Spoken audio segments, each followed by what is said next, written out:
Shalom sahabat pemenang. Sebenarnya kita bisa lebih baik dari apa yang sudah kita alami sekarang ini. Kita tahu hidup kita sekarang ini merupakan akumulasi atau kumpulan dari apa yang kita perbuat dan kerjakan dari dulu hingga sekarang. Bisa lebih baik dalam hal kerohanian kita. Ada orang berkata, andai kata dulu saya waktu sedang jatuh cinta mula-mula dengan Yesus, hamba Tuhan menyuruh saya agar membaca Alkitab setiap hari, terlibat dalam pelayanan rohani, saya pasti lebih baik dari sekarang ini. Bisa lebih baik, lebih mapan ekonomi keluarga, lebih harmonis dan lebih bahagia andai kata dulu kami mengambil keputusan-keputusan yang tepat dalam banyak hal menyangkut keluarga. Sebenarnya saya bisa lebih sukses sekarang ini andai kata saya serius sekolah dulu, berani melangkah, tidak banyak mendengar apa kata orang. Padahal sebenarnya saya mampu melakukannya, saya memiliki kapasitas untuk itu, dan lain sebagainya. Saya memakai analogi, binatang kijang merupakan hewan liar yang memiliki daya lari yang sangat cepat. Jika dibandingkan dengan singa, lari kijang 1,5 kali lebih cepat dari lari singa.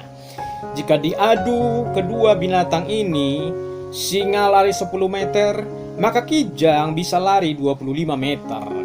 Jadi sangat tidak mungkin singa dapat mengejar atau memangsa kijang. Tapi faktanya, singa dapat memangsa kijang. Dan sudah pasti ada upaya kuat dari singa untuk mengejar kijang tersebut sampai dapat. Mengapa kijang dapat dimangsa oleh singa? Karena kijang tidak lari secara maksimal. Kijang meragukan kemampuannya. Dia tidak yakin akan kapasitas dirinya yang 1,5 kali lebih cepat dari lari singa. Karenanya setiap kali kijang dikejar oleh singa, ia seringkali menoleh ke belakang yang dapat mengurangi kecepatan larinya. Kondisi hidup yang kita alami sekarang, inilah realita hidup kita. Di satu sisi kita patut bersyukur kepada Tuhan untuk hidup yang kita jalani dan apa yang sudah kita capai dan miliki. Di sisi yang lain kita perlu melihat realita yang kita alami. Mengapa keadaan saya seperti ini terus menerus dan tidak ada perbaikan ke arah yang lebih baik? Kita perlu merenungkan, jangan-jangan kita seperti kijang tadi yang meragukan kapasitas kita, bahkan meragukan kuasa Tuhan.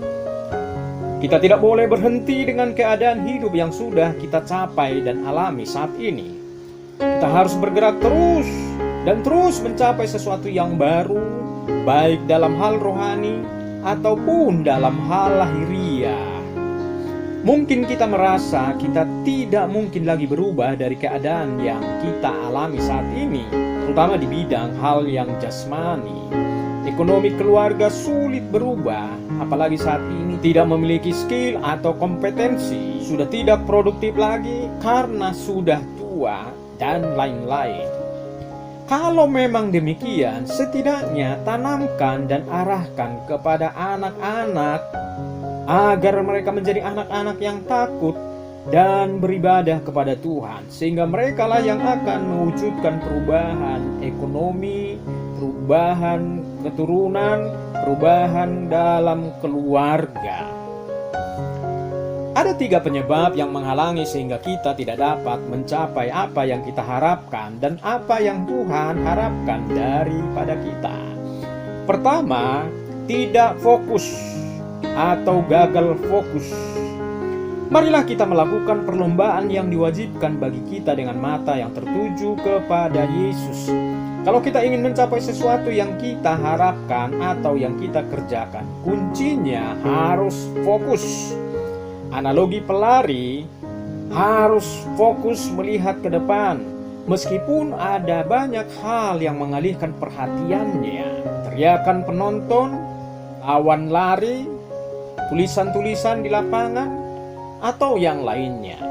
Dalam hidup yang kita jalani ini akan banyak hal yang mencoba untuk mengganggu konsentrasi, Akan banyak persoalan dan tantangan yang mencoba menghentikan kita. Tapi tetaplah fokus dan teruslah kerjakan apa yang sedang kita kerjakan. Dan lihat kuasa Tuhan yang bekerja di dalam kehidupan kita. Kedua, beban. Apa itu beban? Beban itu adalah sesuatu yang memberati kita sehingga kita tidak dapat berlari dengan cepat. Hal itu merintangi. Beban itu bukan dosa, tapi hal-hal yang berpotensi merintangi kita untuk melakukan tugas dan kewajiban kita sehingga kita tidak dapat mencapai tujuan kita, bahkan berpotensi membuat kita jatuh di dalam dosa. Ketiga, dosa. Dosa sangat berpotensi merusak iman, hubungan, dan kasih kita dengan Tuhan.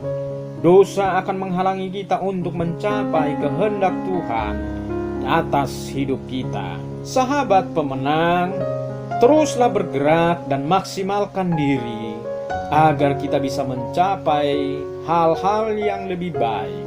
Tuhan Yesus memberkati.